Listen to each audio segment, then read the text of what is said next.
En otro tema, el virtual ganador de la elección presidencial, Andrés Manuel López Obrador, aseguró que a un mes de la elección su equipo trabaja con intensidad para elaborar los planes y los proyectos que se aplicarán en México, esto con el fin de cumplir con lo que demanda la sociedad, entre ellos el plan de seguridad, y es en este sentido que dijo que se trabaja ya en una iniciativa para la creación de la Secretaría de Seguridad Pública.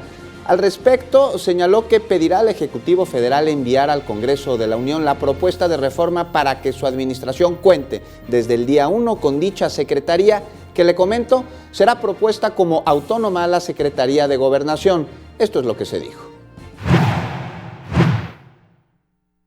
En términos generales, estamos trabajando en la elaboración del proyecto de creación de la Secretaría de Seguridad. Le voy a pedir al presidente Peña Nieto, de manera respetuosa, para que se envíe esta reforma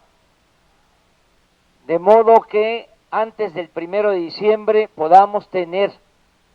ya la aprobación